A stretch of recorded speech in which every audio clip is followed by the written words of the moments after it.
వి gold trusted gold buyers తాకట్టులో ఉన్న బంగారాన్ని విడిపించి ఈ రోజు ఉన్న మార్కెట్ ధరకే కొనబడును. మరిన్ని వివరాలకు సంప్రదించండి 7771077720. అమెరికా ప్రభుత్వం షట్ డౌన్ మొత్తానికి ఒక కొలిక్కి వచ్చింది. 42 రోజుల తర్వాత సెనేట్లోని రిపబ్లికన్స్ డెమోక్రాట్స్ ఒక అంగీకారానికి వచ్చాయి. ప్రభుత్వానికి ఇవ్వాల్సిన నిధుల బిల్లు ఏదైతే ఉందో దాన్ని పాస్ చేశారు. సెనేట్లో మొత్తము 60 ఓట్లు కావాల్సి ఉండగా 53 మంది రిపబ్లికన్లు ఉండగా మరో 8 మంది డెమోక్రాట్లు అనుకూలంగా ఓటు వేసి 60 చేసి పాస్ చేయించారు నిధుల బిల్లుని.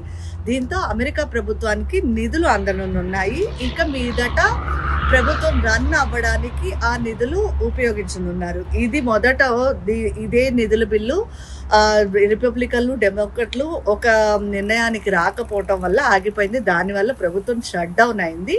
ఇప్పుడు అదే నిధుల బిల్లు మళ్ళీ పాస్ అయ్యి మళ్ళీ అమెరికా ప్రభుత్వము రన్ అవ్వడానికి అయ్యింది. ఇదంతా టెక్సాస్ మేయర్ జాన్ థర్న్ అని ఎవరైతే ఉన్నారో ఆయన చేసిన ఇది. లోపల ఈయన జాన్ థర్న్ ఆయన రిపబ్లికన్స్కి చెందిన ఆయన.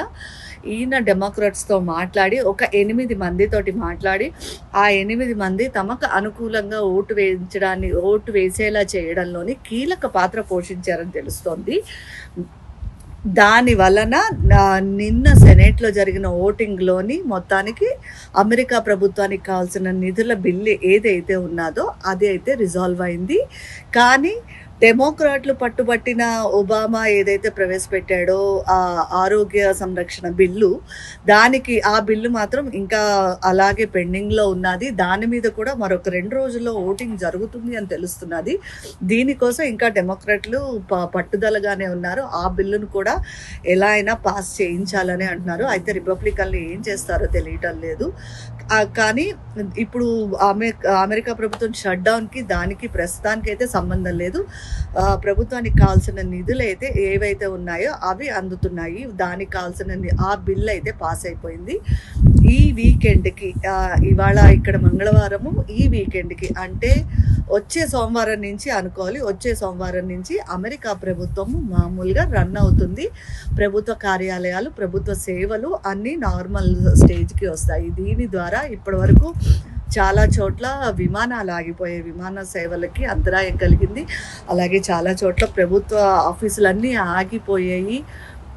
వీసా కార్యకలాపాలు అలాంటివి కూడా ఆగిపోయాయి. దీనివల్ల చాలా ప్రజలు ఇబ్బందులు పడ్డారు. చాలామందికి జీతాలు అందలేదు.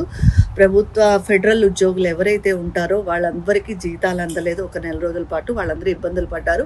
చాలామందికి ఫుడ్ అందలేదు. ప్రభుత్వం ఎవరికైతే ఫుడ్ అందిస్తుందో వాళ్ళందరికీ ఫుడ్ అందలేదు. వాళ్ళందరూ కూడా చాలా ఇబ్బందులు పడ్డారు. ఈ షట్ డౌన్ వలన వారానికి 1.2 మిలియన్ నష్టం వచ్చిందని అంచనా వేశారు. అయితే 42 రోజుల తర్వాత అట్లీస్ట్ ఇప్పటికైనా ప్రభుత్వం తెరుచుకుంది.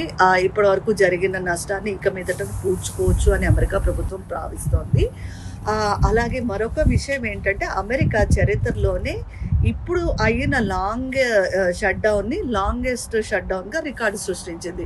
ఇంతకుముందు ఇదే ట్రంప్ అడ్మినిస్ట్రేషన్లో అంటే ట్రంప్ ఫస్ట్ టైంలోని అమెరికా గవర్నమెంట్ షట్ డౌన్ అయింది. అప్పుడు 35 రోజులైతే ఇప్పుడు 42 రోజులైంది. మొత్తం అమెరికా చరిత్రలోనే 15 సార్లు షట్ డౌన్ అయితే ఇదే అన్నిటికన్నా లాంగెస్ట్ 42 రోజుల పాటు కొనసాగింది.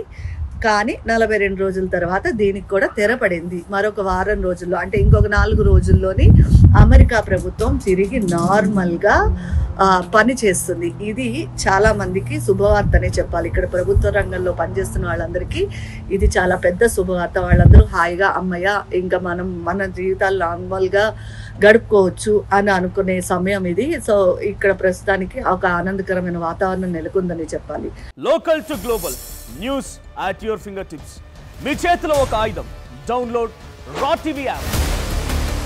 Media legend Ravi Prakash is back.